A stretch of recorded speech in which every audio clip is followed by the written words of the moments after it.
तो बच्चों आज नया चैप्टर है आपका अध्याय नंबर 4 दो चर वाले रैखिक समीकरण।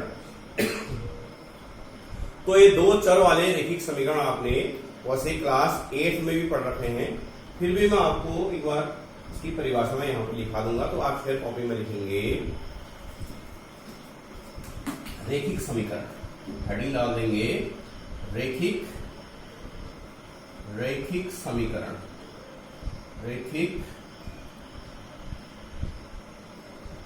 रैखिक समीकरण।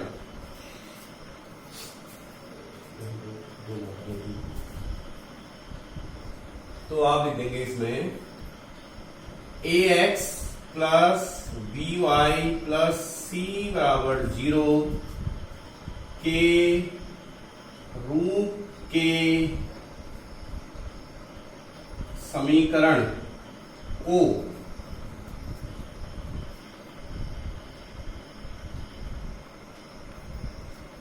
रैखिक दो चर वाला ax plus by plus c equal to 0 के रूप के समीकरण को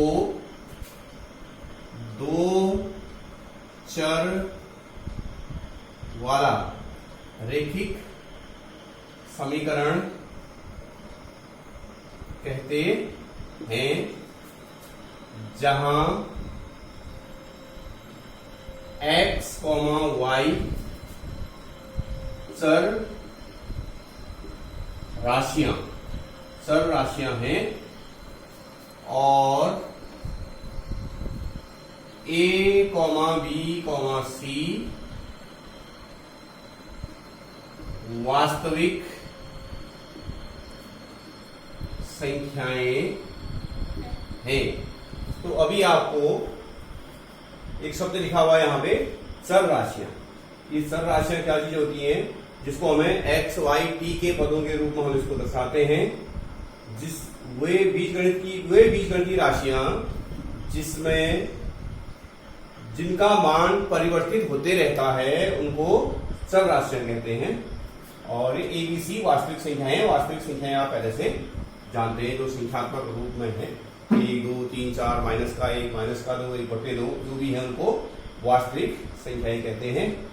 तो इस वाले अभ्यास में आपके जो अब इसके बाद एक्सरसाइज है आपका 4.1, तो उसमें कुछ समीकरण आपको दे रखे हैं। उसमें a क्या होगा, b क्या होगा, c हर बार इस समीकरण से उसकी तुलना करेंगे, तो कुछ माइनस पाएंगे, कुछ प्लस पाएंगे, कोई जीरो भी हो सकता है।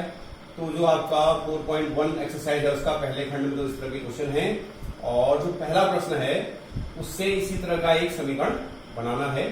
तो ये हो गया। और इसके अन्य उदाहरण आप कह सकते हैं, जैसे आप लिख सकते हैं 4x minus 3y plus 1 equal to 0, और यहाँ पे आप लिख सकते हैं 5x plus 9y plus 1/2 equal to 0 आदि। ऐसे बहुत सारे समीकरण, इनको हम बोलते हैं दो चर वाले रैखिक समीकरण। तो इसमें रैखिक समीकरण, इसमें ध्यान रखना है जो x और y है इसकी घात 1 होनी चाहिए, तभी ये रैखिक समीकरण कहा जाएगा। और x, y दो चर राशियां होनी चाहिए।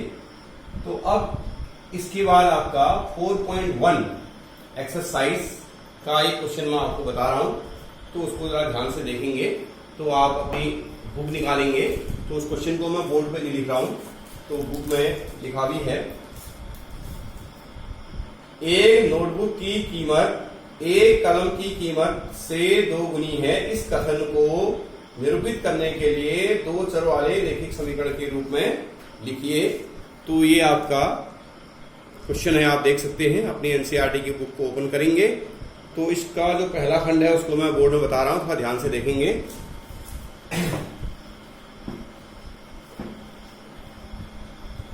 अब ये यहाँ पे आपका exercise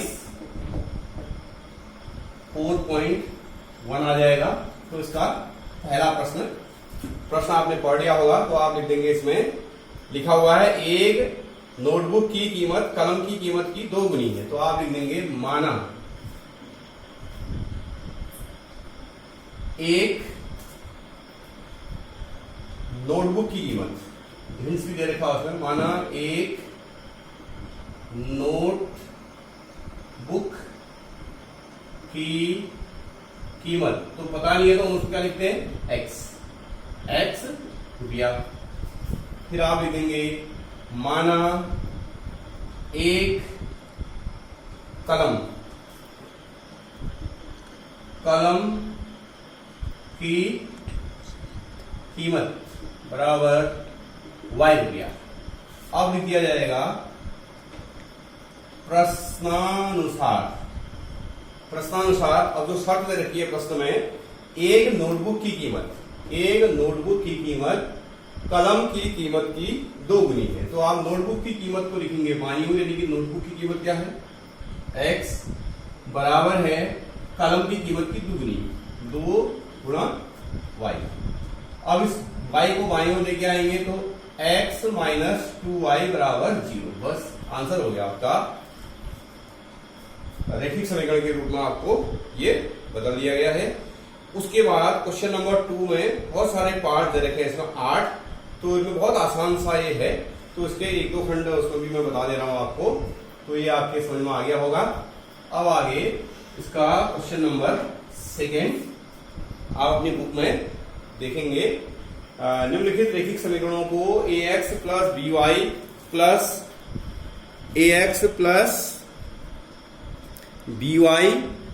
plus c equal to 0 के रूप में निरूपित कीजिए। तो इतने खंड आपको दे रखे हैं, सभी आसान से खंड हैं, तो इसमें से कुछ पार्ट मैं आपको बता रहा हूं।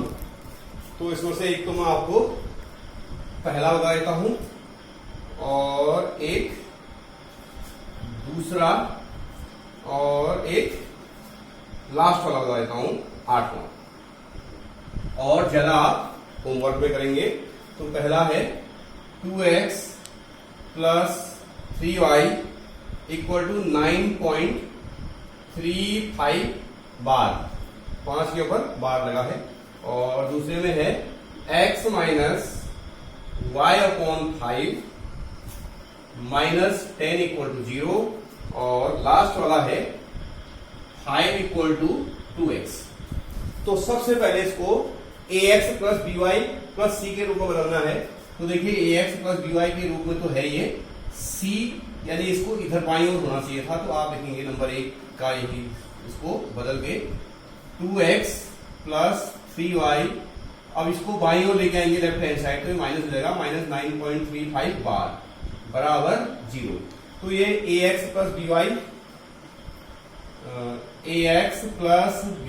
प्लस c इक्वल टू 0 के रूप में आ गया है।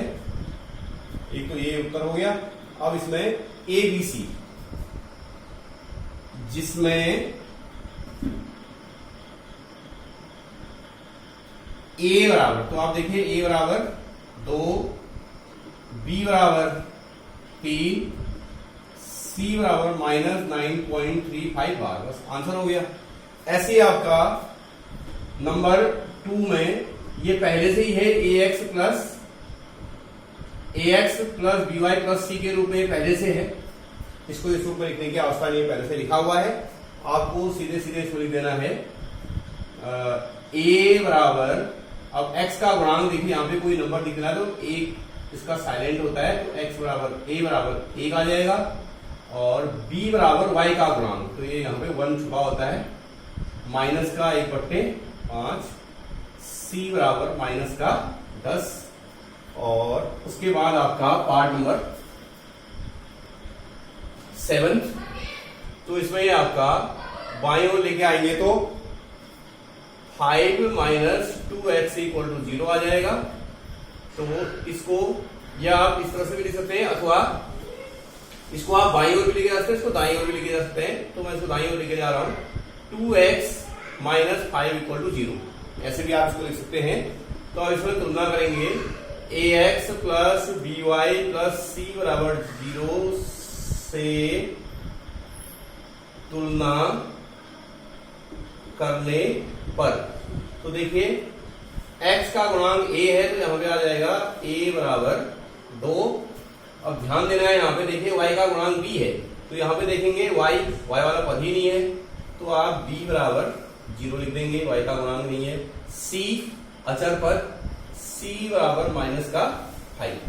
तो ये क्वेश्चनों को आप ठीक से करना, जो आप लिखते हैं उसके बाद आंसर शीट से मिलाना, तभी जाके आप मुझे सेंड करना। और बहुत आसान से हैं, तो जो बचे हुए हैं वो आपके होमवर्क में आ जाएंगे।